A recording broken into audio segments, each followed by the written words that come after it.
Hey guys, happy Friday. I hope you guys are having an awesome week. If you are just tuning in, I'm going to give you guys a few minutes to hop on here. So just kind of a couple minutes. How is everybody?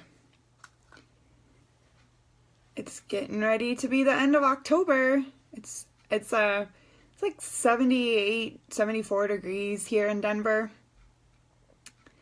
So if you guys are just tuning on, I am Sarah Williams, Blended Raw Mama, and I have recently embarked on a health quest following my own diagnosis of Candida overgrowth.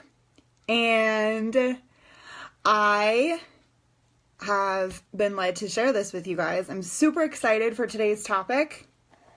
Who wants to learn all about how fatigue and Candida are linked? Me.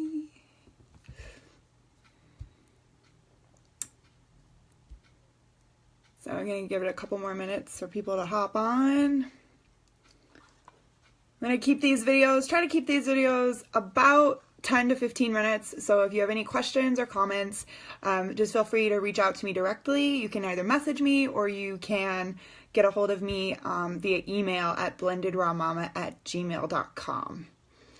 So, and as always, if you like this video and you benefited from it, would you go ahead and like, share, and let other people be blessed by the same information?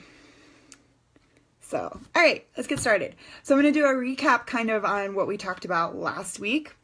We talked about Candida and how it is linked to mental and emotional issues and kind of how that works with the acetaldehyde that the Candida lets off, which is actually a neurotoxin.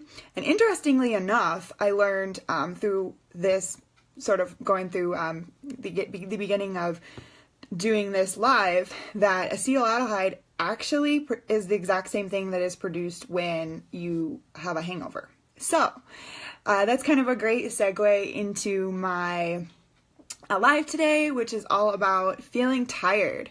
And how many of you all wish that you had more energy? I know I do. I get texts and comments all the time about people saying, hey, I'm tired, I can't make it through the day. You know, I have to have several cups of coffee. I have to have coffee in the morning, usually coffee sort of midway through the afternoon, and then coffee even at night. And I want to actually talk about why that might be and an alternative to that. It's kind of what that's doing to your body. So the reason for the fatigue is because Candida is actually disturbs your gut balance.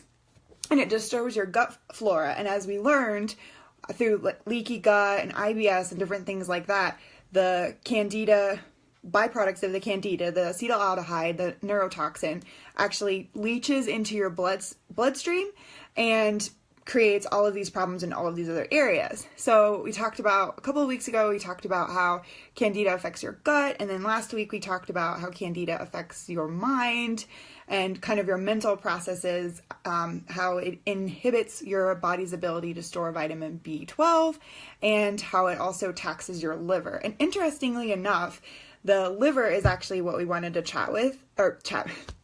Yes, I'm going to chat with the liver today. So the liver is what I wanted to talk about today, because when your body is, it's creating these issues that are in your gut and it's leaching into your bloodstream, it is also affecting your nutrition. So the number one reason why you feel tired when you have a Candida overgrowth is your nutrition. Your body is not getting those essential nutrients that it needs in order to have energy. It also affects the acetaldehyde, which is the toxic byproduct that the Candida gives off in excess, is also responsible for taxing your liver, which is where your energy is stored. So interestingly enough, your liver is really, really important, and it also assists with hormone production, and it assists with all different types of things. And the liver basically becomes overworked as it has to process these large amounts of acetaldehyde. So who knew? Who knew that all of this is happening? And basically, when the liver is overtaxed, that leads to fatigue. And when the stress is put on, it weakens our immune system. It overworks our liver. It messes with the hormones and different things like that. And that can actually put pressure on other organs, which then leads to what's called adrenal fatigue. And if you guys kind of know how these like different stimulants and stuff work, like a lot of us, me as well, before I kind of had this issue, was take coffee, drink coffee, energy drinks, different things, because hey, we gotta live. Like we gotta make it to get the kids. We gotta make it to work. We gotta do all of these different things, and we can't be sleeping. So we have to wake our body up. And what actually happens is stress actually does, but caffeine puts a lot of pressure on your adrenals to perform. But what it does is it does not do it in a natural way. So your adrenals are already stressed out because you have the Candida overgrowth. And then the caffeine jolts your immune system and gives you that burst of energy. But what it does is it actually triggers the release of adrenaline.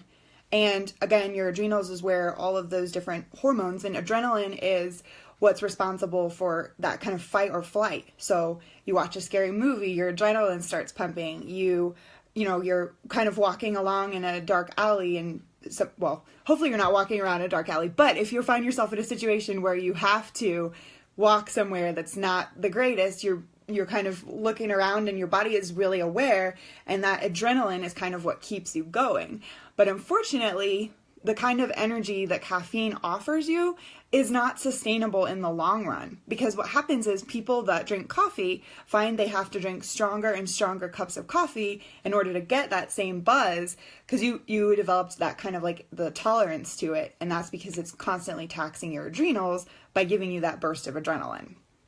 So who knew? So the big thing is coffee in and of itself is not bad, but a couple, 1 or 2 cups a day is not so bad. And there are other alternatives, and I'll talk about it later, that are actually healthier for your adrenals and are going to help you get a better night's sleep. Now, for my Wednesday wow, I posted about how caffeine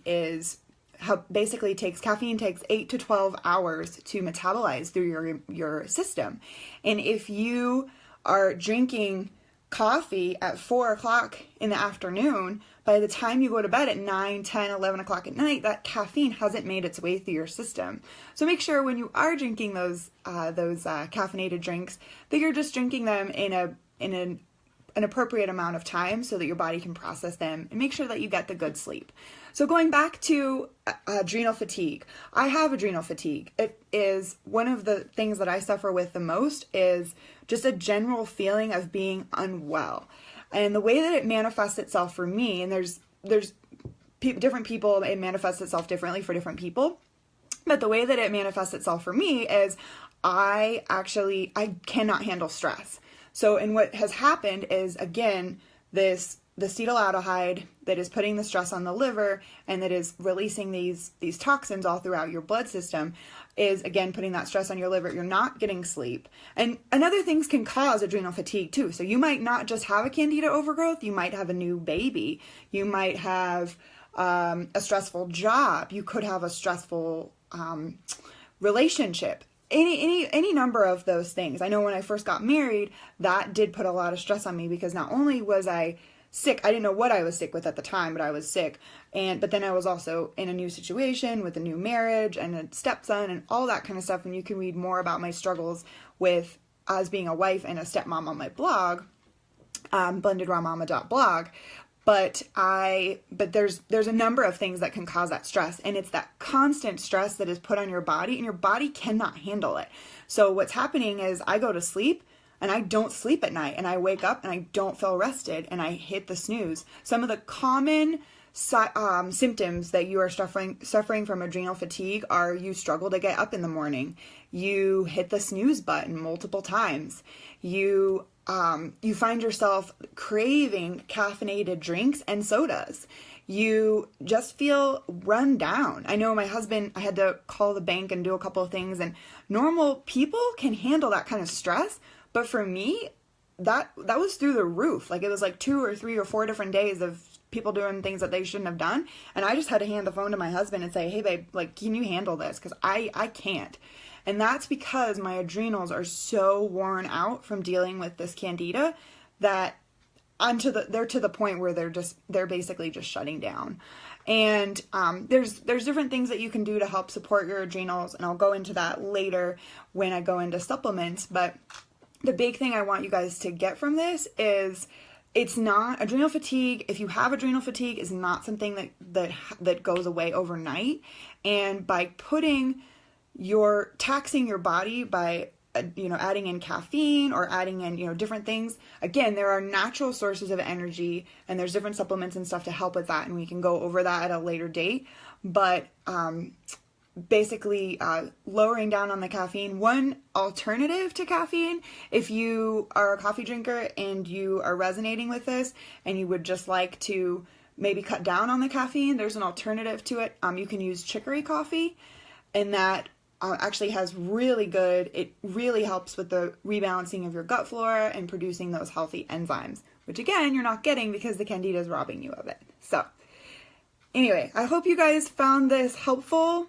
I love all of you guys. I'm praying for you guys. If you have any questions and you would like to reach out, again, you can message me directly, or you can email me, blendedrawmama@gmail.com. You guys have a fantastic day, and I will see you next week. Bye!